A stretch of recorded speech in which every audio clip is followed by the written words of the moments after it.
चेतावनी के सायरन बजाती है और हिरोशिमा के लोग प्रार्थना करने लगते हैं कि अमेरिका उनके 6 अगस्त 1945 जापान के हिरोशिमा शहर में गर्मियों का मौसम चल रहा था। नीले आसमान और सूरज की हल्की किरणों के बीच लोग अपनी दिनचर्या शुरू कर रहे थे। करीब 7 बजे जापानी सेना को अपनी रडार पर दक्षिण में हलचल दिखाई देती है। कुछ देर में वो समझ जाते हैं कि एक अमेरिकी विमान हिरोशिमा शहर की तरफ बढ़ रहा है। तभी जापानी सेना तुरंत सभी रेडियो कार्यक्रम बंद करवाकर हर तरफ चेतावनी के सायरन बजाती है और हिरोशिमा के लोग प्रार्थना करने लगते हैं कि अमेरिका उनके इलाकों में हमला न करे, क्योंकि उस वक्त के सबसे शक्तिशाली बॉम्ब से भी कोई एक छोटा सा इलाका तबाह हो पाता था, जिसमें कुछ दर्जन लोगों की मौत होती थी। लेकिन जापान ये कहां जानता था कि आज उस पर एक ऐसी कयामत बरसने वाली है जो एक ही झटके में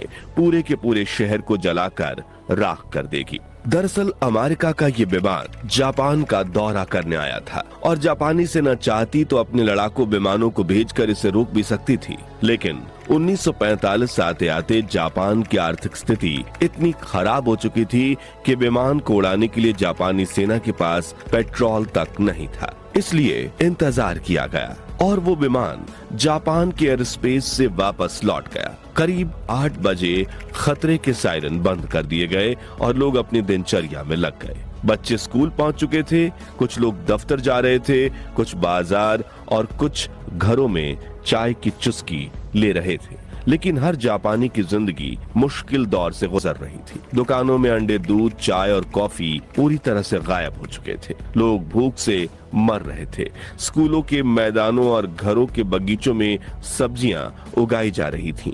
पेट्रोल भी आम लोगों की पहुंच से बाहर हो चुका था, इसलिए सड़कों पर एक भी निजी कार नहीं दौड़ रही थी। हिरोशिमा की सड़कों पर हर तरफ साइकिलें और पैदल चलते लोग दिखाई दे रहे थे। सुबह के करीब 8 बजे जब हिरोशिमा के लोग दोबारा अपनी जिंदगी की ओर लौट ही रहे थे, तभी आसमान में एक और विमान दिखाई देता है। जापानी सेना इस विमान को भी रोक सकती थी, लेकिन उन्हें लगा ये भी पहले की तरह परिस्थिति का जायजा लेने आया होगा। लेकिन वो नहीं जानते थे कि ये विमान करीब 1 लाख लोगों की मौत का फरमान लेकर आया है। ये विमान था अमेरिका का B-29 बॉम्बर इनोल गे, जिसे उड़ा रहे थे लेफ्टिनेंट कर्नल पॉल टिबेट्स। इस विमान के दाहिने विंग से 10 मीटर की दूरी पर 1 किलोमीटर पीछे एक दूसरा B-29 विमान ग्रेट आर्टस्ट उड़ रहा था, जिसके पीछे एक तीसरा बमबर्षक भी था जिसे जॉर्ज मार्कराड उड़ा रहे थे। उनकी अकेली जिम्मेदारी थी तस्वीरें लेना, इतिहास के सबसे बड़े परमाणु हमले की तस्वीरें। उधर अमेरिकी विमान हिरोशिमा की तरफ बढ़ रहा था और इधर रडार देख रहे जापानी सैनिकों की धड़कन। तभी 8:15 पर लेफ्टिनेंट कर्नल पॉल टिबेट्स एक बटन दबाते हैं और दुनिया की सबसे बड़ी तबाही जमीन की ओर गिरने लगती है।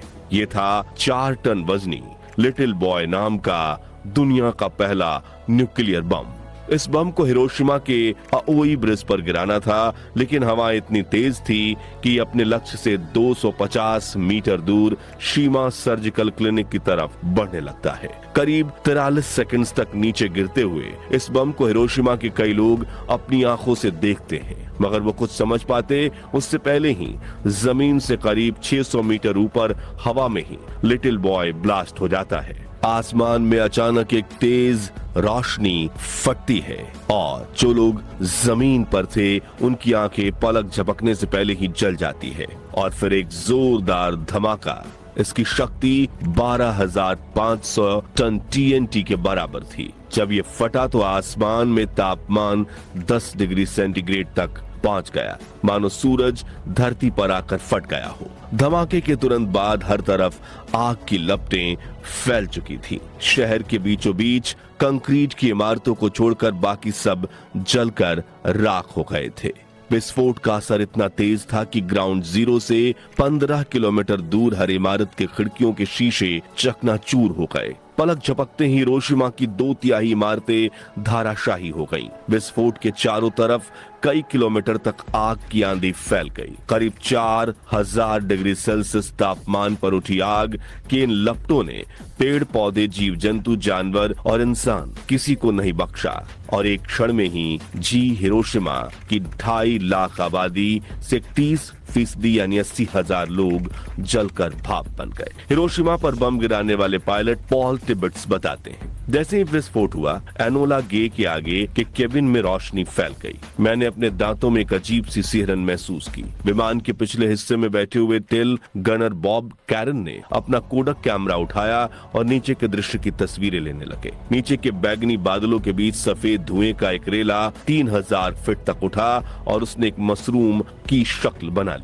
रेडिएशन से बना एक ऐसा जहरीला मशरूम जो आने वाले कई दशकों तक हिरोशिमा के लोगों को तड़पाकर मारने वाला था। 13 वर्षीय सेत्सुको थर्लो, जो उस समय स्कूल में थी, बताती हैं, मैंने एक तेज सफेद रोशनी देखी और फिर सब कुछ काला हो गया। जब होश आया तब मैं मलबे में दबी हुई थी। मेरी सहेलियां चीख रही थीं, कुछ की आंखें निकल आई थीं, कुछ के शरीर से खाल लटक रही थी। मैं बस रेंग कर बाहर निकली, लेकिन वहां बाहर कोई दुनिया ही नहीं बची थी। आग की लपटें मेरा पीछा कर रही थी। मैं बहुत तेज भागी, तभी पीछे से मुझे एक जानी पहचानी आवाज सुनाई थी।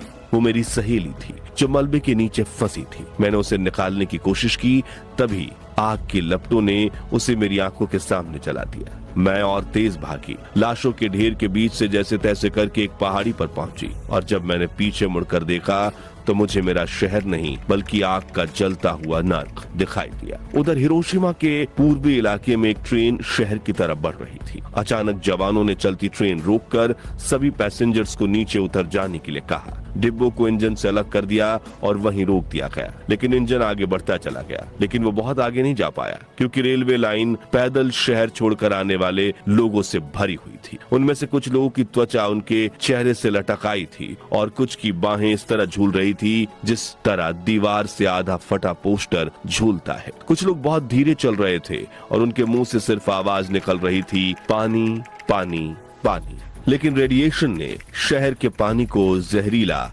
बना दिया था और लगातार इस बात से अनजान जिन भी लोगों ने इस जहरीले पानी को पिया वो तड़प कर मारे गए। रात के करीब 11 बजे एटम बम विस्फोट से पैदा हुए बादलों की वजह से हिरोशिमा में तेज बारिश होने लगी। ये काली बारिश थी जिसमें गंदगी, धूल और विस्फोट से उत्पन्न हुए रेडियो एक्टिव तत्व मौजूद थे। रेडियो एक्टिव राख और पानी से बनी इस बारिश की बूंदे जहाँ गिरती वहाँ जमीन जहरीली हो जाती। मगर प्यास से तड़प रहे कुछ लोगों ने इस पानी को पिया और चंद मिनटों में तड़प कर मर गए। वहीं जो लोग उस दिन बच गए वो धीरे धीरे रेडिएशन के असर से मरने लगे। किसी को कैंसर हुआ, किसी के अंग गलने लगे तो किसी की आने वाली पीढ़ियां विकलांग पैदा हुई। इस धमाके के वक्त हिरोशिमा शहर में 1 सेकंड में 80,000 लोगों की जान गई थी, जो एक साल में बढ़कर 1,40,000 के पार पहुंच गई। लेकिन बचने वालों में से एक थे 37 वर्षीय रिपोर्टर सातोशी नाकामुरा, जो हिरोशिमा से थोड़ी दूर अपने दोस्त के घर गए थे।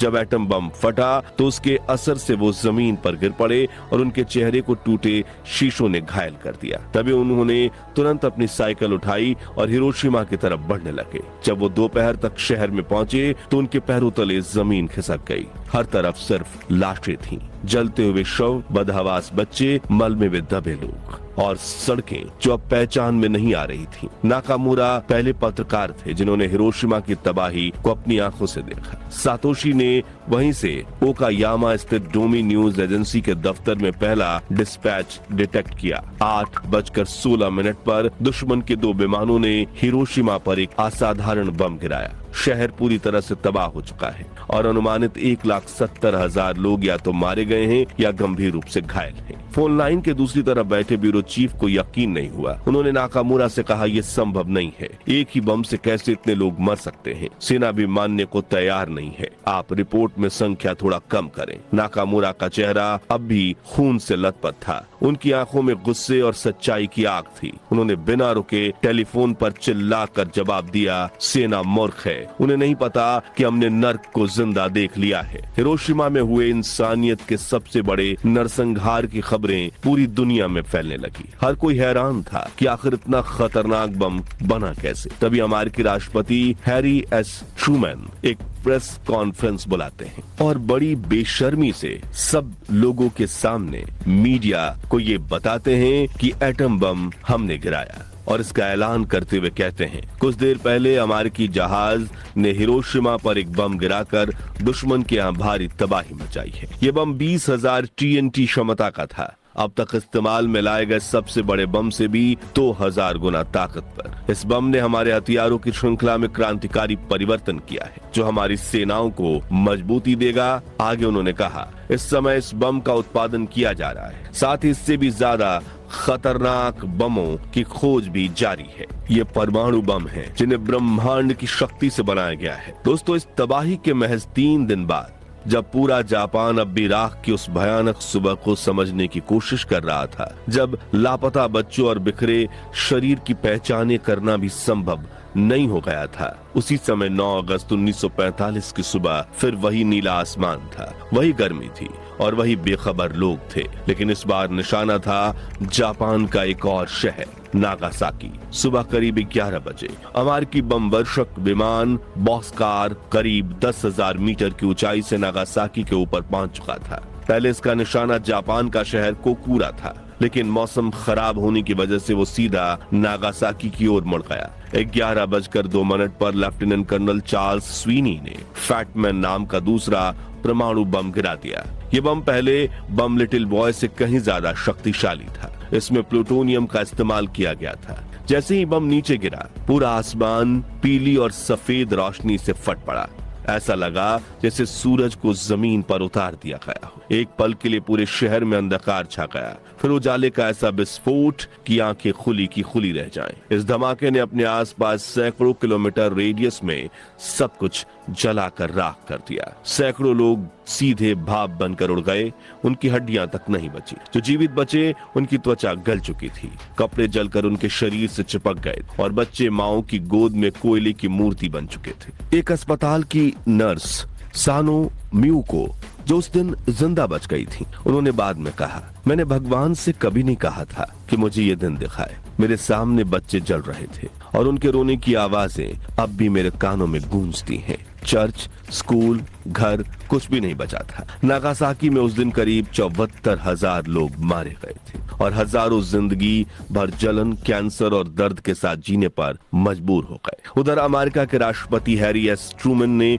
एक बार फिर कॉन्फ्रेंस में कहा, जापानियों को अब तक पता चल चुका होगा कि हमारा परमाणु बम क्या कर सकता है। अगर जापान ने अभी भी आत्मसमर्पण नहीं किया तो हम और हमले करेंगे और दुर्भाग्य से इसमें हजारों नागरिक मारे जाएंगे। 2 न्यूक्लियर अटैक्स और 8 अगस्त को सोवियत यूनियन की तरफ से जापान के विरुद्ध मोर्चा खोल देने पर जापान के सामने कोई चारा नहीं बचा और इस दूसरे हमले के 6 दिन बाद जापान ने अमेरिका के सामने आत्मसमर्पण कर दिया। दोस्तों, हिरोशिमा और नागासाकी की ये कहानियां सिर्फ इतिहास नहीं, ये इंसानियत की सबसे कड़वी सच्चाई है। लेकिन फिर भी आज परमाणु शक्ति को शांति का प्रतीक कहा जाता है। लेकिन क्या यही शांति है, जहां एक बटन दबाते ही लाखों जिंदगियां भाप बन जाएं? और क्या न्यूक्लियर पावर ही भविष्य में मानव सभ्यता को तबाह करने का कारण बन सकती है? अपनी राय हमें कमेंट्स में बताएं। इस वीडियो को जितना हो सके लाइक और शेयर करके इतिहास के इस दर्दनाक सच्चाई को पूरी दुनिया तक पहुंचाइए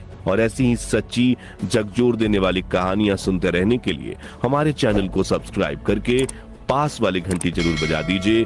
जय हिंद, जय भारत।